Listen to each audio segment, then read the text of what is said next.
Короткую подводку сделаю. Я много лет занимаюсь Кавказом, и конкретно Ингушетией. Ну, наверное, кто-то из вас когда-то слышал о моих публикациях.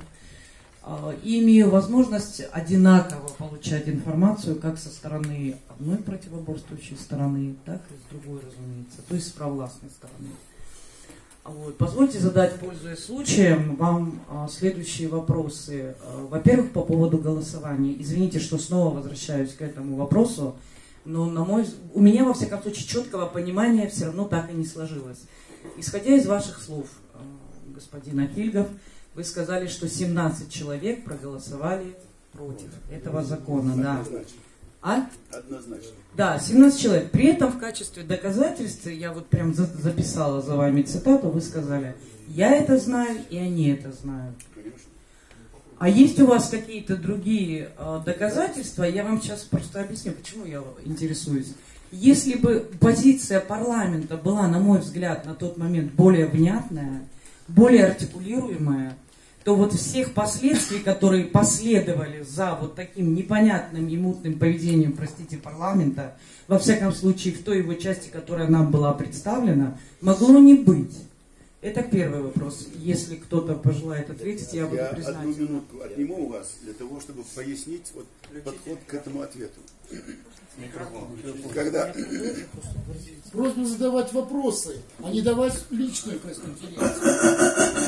А я что задала сейчас, по-вашему? Я прошу Личная вас. пресс-конференция. Что вы кричите?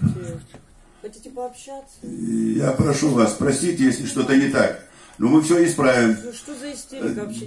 Дело в том, что когда вот перед голосованием зашел, значит, исполняющий обязанности председателя парламента, то есть Картоев Якуб, зашел глава республики, зашел Василий Иванович Светличный, который выполнял потом уже инкогнито от нас, председатель счетной палаты, комиссии, вернее, роль. Он никогда не был ни членом, ни председателем счетной комиссии, но...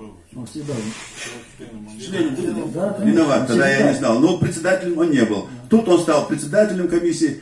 И вот в этот момент исполняющий обязанности руководителя парламента поднялся и говорит, будем проводить тайное голосование. А для меня это темный лес был. Я никогда в жизни не голосовал. Ни тайно, ни скрыто, ни открыто. Я знаю, что такое голосование. Поднял руку и пошел. Или поставил галочку там и пошел дальше. И честное слово я вам даю, я первый. Я же говорил вам, что я самый старший, самый старый в парламенте. Я первый ошибся в отношении голосования. Оказывается, когда они сказали тайное голосование, я назад отвел руку и поднял его. А здесь сам в компьютере ковырялся, там что-то искал я. И они говорят, вот он за тайное голосование.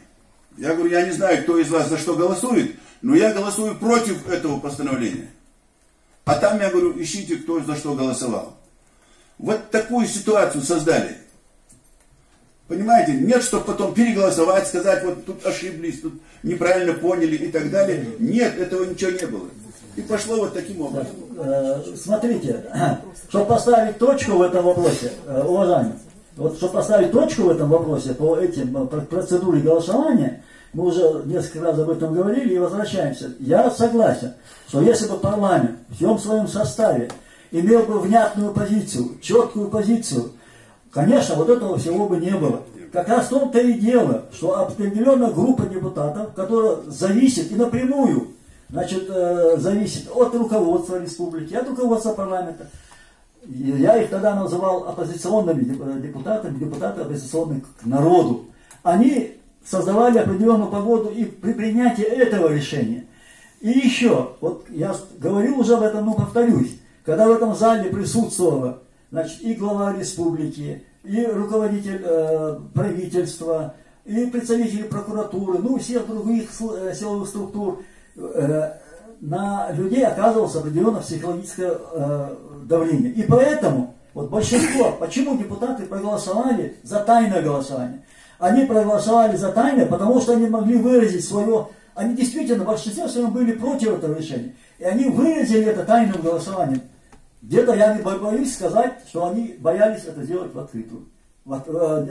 Часть депутатов была и такая. И вот результаты голосования, они были, конечно, подтасованы. Почему мы об этом говорим? Еще раз я повторяюсь. Потому что мы знали, кто как голосовал. Мы друг другу показывали эти бюллетени. Мы их фотографировали и знали.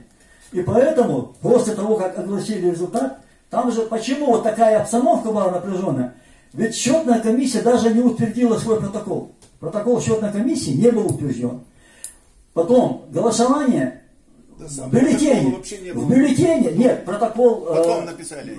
Значит, был протокол подсчета голосов, протокол счетной комиссии, он был, но они его не утвердили. Это нарушение регламента, всякого регламента. Почему не утвердили? Вот в этой спешке. Дальше.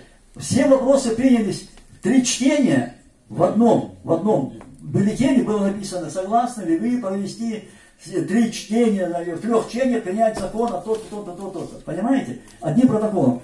Потом уже задним числом были составлены протоколы, даже постановления по этим вот процедурам голосования не были приняты. Они составлены задним числом, все понимаете? Вот эта атмосфера такая к этому и привело. Поэтому вот эта часть депутатов возмутилась. Там у нас поднялся шум этом, и чуть до потасовки не дошло дело. И потом мы тут же сели и начали писать заявление о проведении неочередного заседания.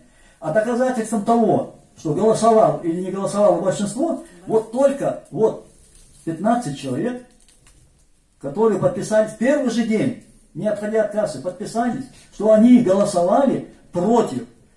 Понимаете, это 15 человек. А нам выдали 17 за и 3 только против. Понимаете? Вот поэтому мы говорим, и доказательно говорим, и обстоятельно говорим, что процедура голосования была подтасована. Ну, и в то же время я согласен, если бы весь парламент был стойкий, если бы он был целенаправленный, если бы он выражал однозначно свою гражданскую позицию, конечно, всего этого бы не произошло. Вот в этом-то и дело, что парламент, он тоже разноликий, так сказать.